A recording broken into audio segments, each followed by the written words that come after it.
Great, thank you. I'm a few minutes late. I think we can blame the last mayor. Is that what's currently done for the traffic? So quickly, speeding up to what I've been up to. So lessons from disruption.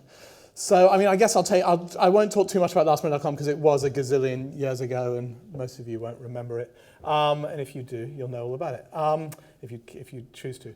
But basically, I think the key question, or the key thing about innovation to me is that actually ignorance is bliss, and consensus management is the enemy, ROI is the enemy, HR is the enemy, all these things that big corporates have.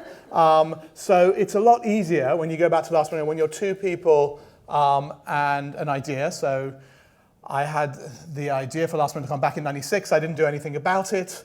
I waited a couple of years. I then left my job and persuaded Martha Lane Fox to join me. The interesting thing about it was, one, I think it was trying to forecast trends in an industry and changes. Two, we were able to take real risks. So the obvious thing with hindsight is, why did, and we were asked this a lot at the time, why did Thomas Cook not do it, for example? And, they didn't do it not because they were foolish, but because they had a brand to protect. They had lots of issues with innovators' dilemma, lots of issues with cannibalization. And they have issues that big companies have about consensus management. Companies are structured not to reward people for taking risks, really, often to reward people for saving costs and playing it safe. So I think it's how do you change some of those structures, which I will come on to. And then, so what were the other things about lastminute.com? I mean, the other thing about lastminute.com, it was original. So one of the reasons why it captured imagination and whatever, some may remember it was sort of Martha and I, and we were young then. So that was part of the zeitgeist moment.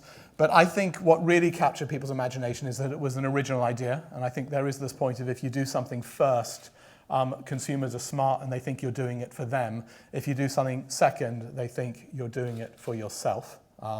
So I think there was that element.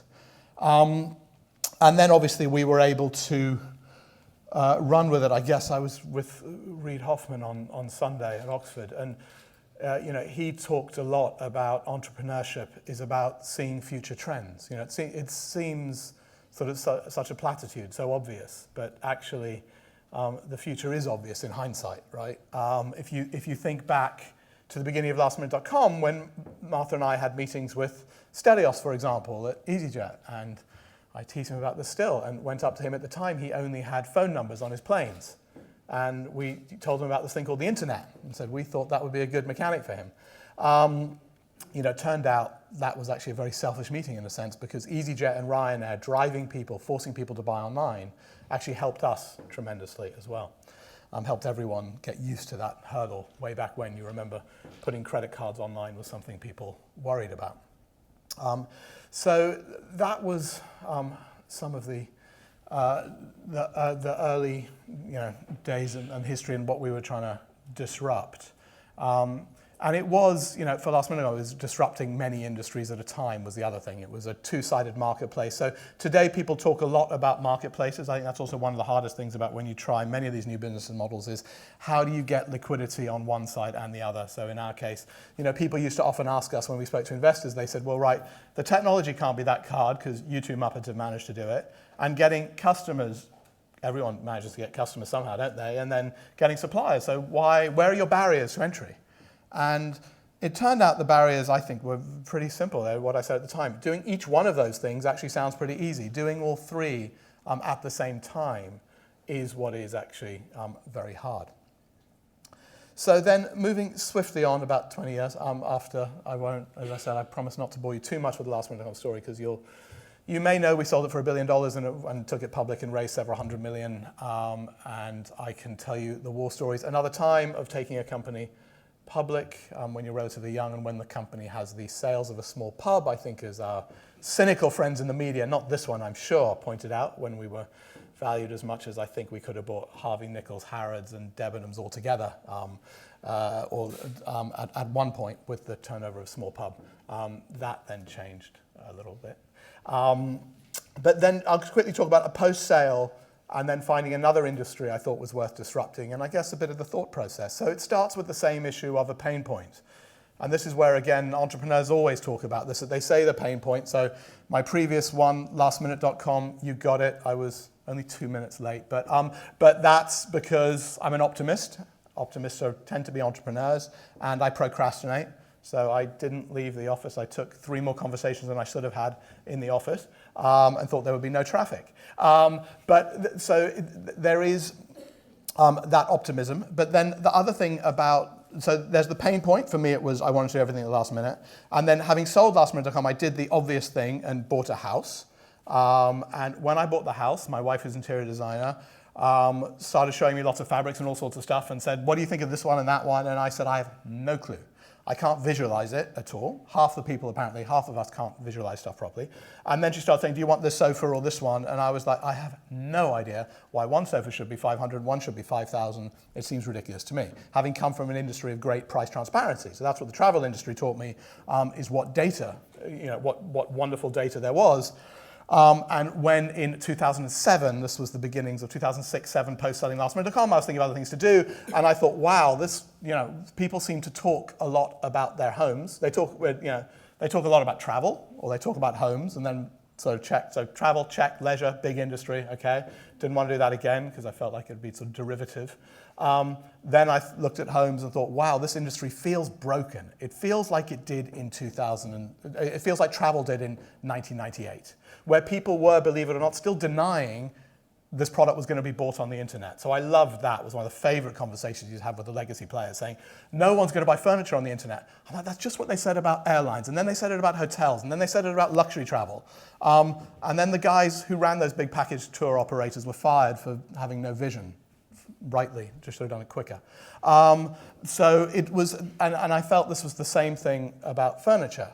I then checked my facts. So this is the other thing, is obviously you do check a bit. You have to listen, but not too much to everyone around you. I think that's the sort of part of the skill of being a founder, is you can't, if I listened to everyone who told me about lastminute at the beginning, they said it was a terrible idea. And when smart people as well, who knew too much about selling furniture online, were also like, it'll never work. So you find a few data points to make yourself think that life's going to be all right. I went to W.H. Smith's when they were a big business way back then in 07, and saw lots of magazines, for interiors magazines, like 10 kitchen bedrooms, 10 perfect kitchens. You could buy that for £5. And I was like, who on earth would buy 5 pictures of kitchens for £5? I'm like, when you could go online and then you could do better, and you could have a much better experience.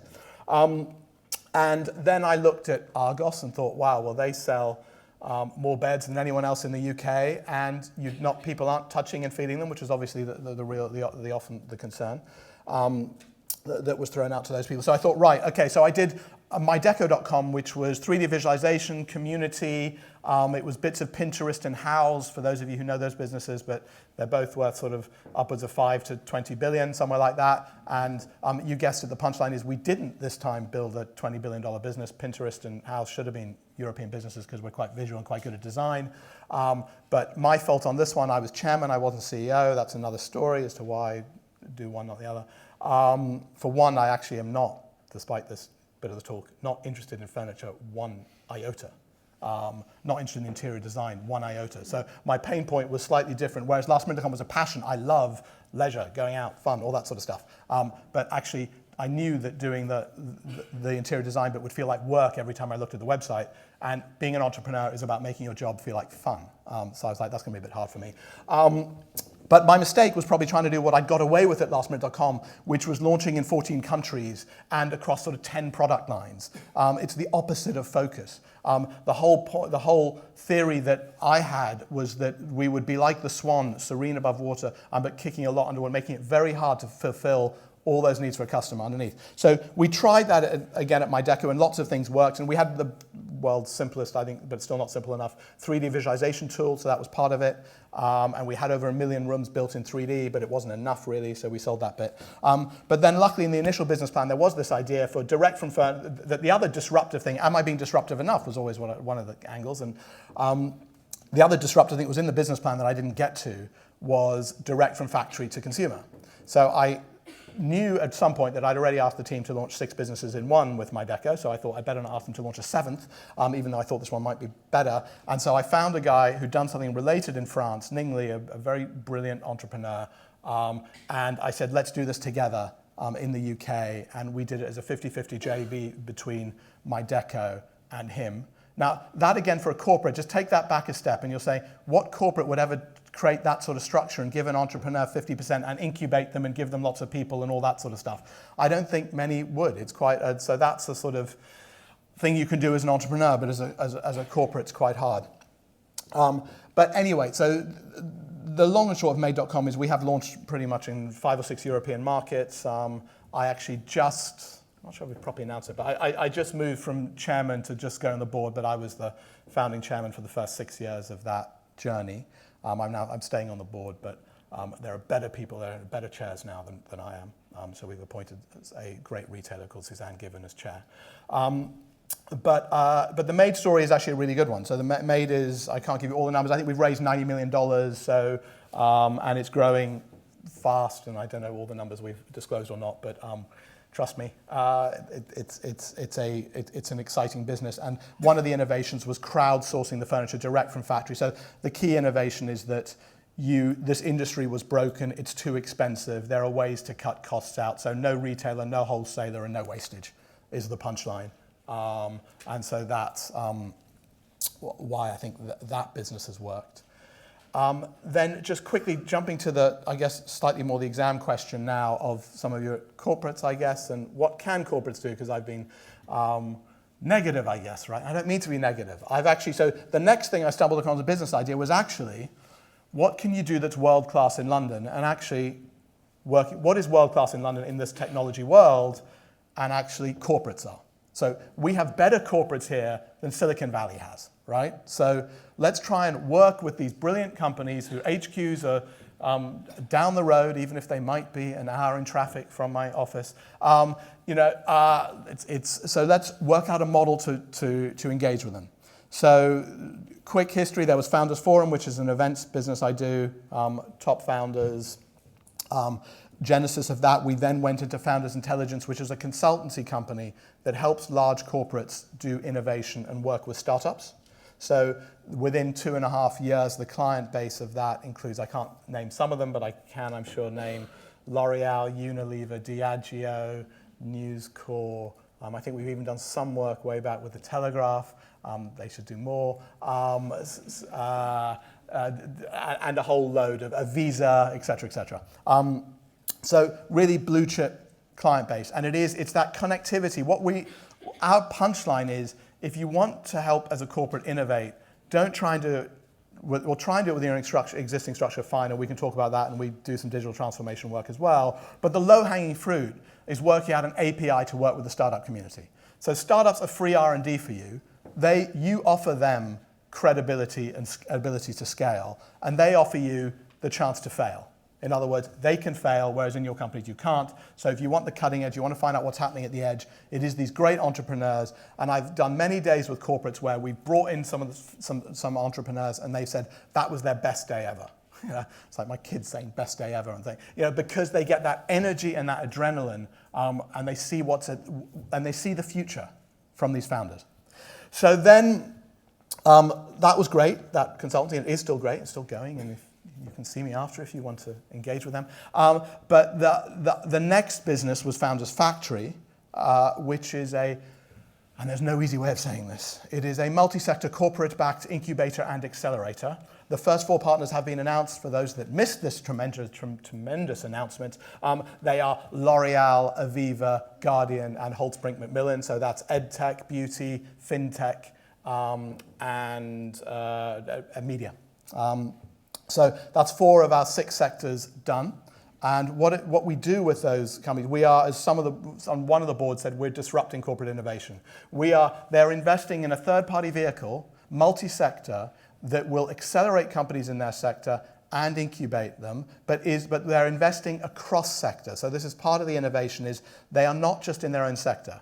And this is what, to be honest, if you talk to the fintech guys, this was probably harder. Aviva were more visionary, saying, we get it, we see the synergies with these other sectors, we see that real innovation, like at MIT Media Lab, will happen across sectors. And it gives us the other thing, it's the ability for talent. So we haven't spoken that much about talent, but obviously, being a talent magnet is probably the most important thing and the most obvious and the most damn obvious lesson I've learned, and the one where if I ever get it wrong, it's because I hire somebody where my instinct says not quite right, but I'm impatient and I do it anyway. Where I've been right, it's been waiting and getting the absolute right person. So the pitch to the corporates as well with this vehicle is saying, this is a vehicle of outrageous ambition. To work with all these companies, to hire 50 people full-time, to innovate across sectors. This is the sort of thing that doesn't happen often in London. So this is the sort of vehicle whereby we think we can attract the absolute best talent, which is the other bit that corporates obviously want to work with. And part of that, actually, it's not, sorry, this doesn't mean to sound like arrogance. The other reason why amazing talent would want to work for Founders Factory is because we have these great corporate brand names behind us, and because they can say, wow, I can see. And the other thing is, the hardest part about a startup way back, and I've alluded to this before, the biggest lesson, I think the one thing that I did as a naive entrepreneur that somehow, with hindsight, seems to have become a lesson for me, is get credibility early on. Recognize when you have none.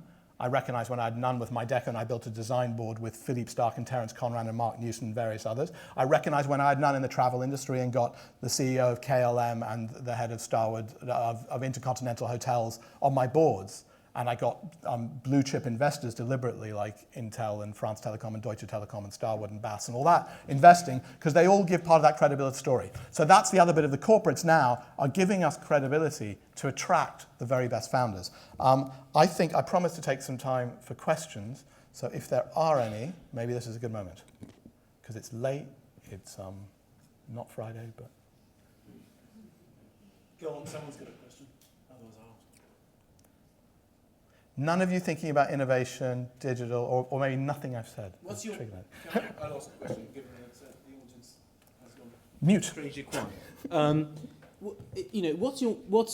If someone came up to you and said, they've got all these good ideas and they want to set up a business, what would your number one lesson be for them? Or what would be the number one pitfall you think they need to avoid? So both a positive and negative. Well, I think the number one way to test it themselves and to test if they're right for it and to test if the opportunity is big enough and the whole thing's exciting enough is actually to see if they could convince anyone to join them in whatever it is. So I think if you can't get somebody excited to say, and you can do this conditionally. So, I mean, some people miss this point. It's damn obvious, right? But you can say, look, this guy's going to be my CTO when I get funding, that sort of thing. And some people miss that step. You don't have to wait. You don't have to try and sell people a total pipe dream on the investment side. But I think it is, can you get credible people around you? Because that's proving, A, to other people think, and you want some other people at least to think the idea is big enough and the sector is big enough. But B, it's a recognition of yourself. If you're not a good enough salesman to get great people on board, then you probably shouldn't be an entrepreneur, is the brutal reality. It's not meant to be easy. And by the way, I think we do lionize entrepreneurship a bit too much. I'm not one of these people who should be going out there saying, it's for everybody. The downside is you're like a prisoner of your company. And that's why I say you've got to love it, otherwise it's not worth doing. But so, I mean, there's tons of other lessons about tenacity. Yes, over there. Hi. At the moment, we have a very important decision in our business, and I think you've gone through it before. You were working with Tim Jackson, if I'm not mistaken, and then he was doing really well. He gave you an opportunity to be a co-founder in the business. You had a real opportunity to grow with him, and instead you decided, lastminute.com, this is my business. I'm going to grow it. I'm going to do it. And you decided to go on your own, and you've done an amazing success out of it. What was this decision? Is money in the hand better than developing your own business? Seeing it through? Well, I think catalysts are important. Firstly, catalysts and being your own boss, two important things. I'm reminded of a dinner we did the other week in Paris where a friend of mine introduced Emmanuel Macron, for those that don't know, the French finance minister who is setting up his own party and rumored to be running for president. But he announced in front of this whole dinner of 140 people that you're in a room full of entrepreneurs who are their own boss. You have to be your own boss. You don't want to report to anyone. Some of that. But I think the key thing was, I think there are catalysts in your life, and I think sometimes you do need them. And I was very lucky to have had two. I was fired from one of my earlier jobs. And then with Tim and I, we couldn't actually really, I have to be careful, Tim's quite sensitive how I portray this, but we couldn't really agree on a equitable way forward. So I felt the best thing was just to go, and I've done that more recently on something else, and I just think it's so much simpler. Not trying to haggle with people, and if it's bad blood and bad feelings, and it's just so much easier just to say, you know what, it's a good chance to do a clean sheet. But I get the point. I think that behind your question was, if you're in a perfectly well-paid job, how do you get the catalyst to take the risk? And then I think, again, I'll quote Reid Hoffman from this weekend. He talks a lot about the sort of, what's your plan Z? You know, if it all goes wrong, that's again why I'm not trying to, I've had this conversation with you don't want to lie and I say everybody should do it. You've also got to think, you don't want to advise people to say that they're going to be on the street if it all goes badly, because the chances are it might well do. But you want to say, right, what's your worst case? And he always says his worst case was, you know, going back home, living with his father for 6 months and paying off his debts, you know. And that may be a trade-off worth making. So I think it is just what's that trade-off. But I think the other point is, it also depends on that level of passion about what you're going to do. For me, it was really quite easy because the lastminute.co.uk thing was something that was already in my non-compete exemption when I signed up to work with Tim at Quicksell. So I'd already thought of the idea, and then I just got confidence, thanks to Tim, working online, and some learnings as well, some knowledge, and thought, actually, I was only there actually for 4 months, but 4 months in those days was like 5 years of digital experience, so I was a guru after 4 months. And I just felt that it was enough, and I was so excited by it. I think it's that thing of when you get a bee in your bonnet and you can't think about anything else. So I just thought the timing was right. I remember for the 2 years since I shelved lastminute.com from 96 to 98, I would constantly wake up looking at the papers thinking somebody must be doing this. This is a bloody obvious idea. And very relieved they weren't. So, the back.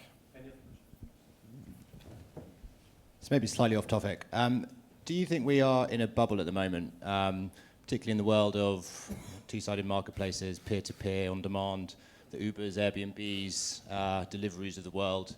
Or do you think that they will be able to deliver fundamentally on those valuations that they have at the moment? I think short term, it depends if we can change the Telegraph's editorial line about Brexit. Because short term, I think that will put the most pressure on businesses in this country. That's my brief political statement. I think, bigger picture, I think the US has more of a bubble in that companies did go crazy at valuations there. But I think the bubble to me it's what Mary Meeker said to me pre our IPO, and Mary Meeker, the guru of this world in research and analysis. And she said, look, 90% of the companies that are out there are going to fail, that are getting these great valuations, but the 10% that win will win big and bigger than anyone thinks. And I think what I'm really saying is that when you do see derivative business models, yes, I think there's a bubble in derivative business models. And you may have alluded to some of them. But I think in a winner-takes-all market, some of these two-sided marketplaces that you also spoke about, those have the right to be globally dominant players for a long time, and the digital, nothing's going away about digital, and the shift is happening.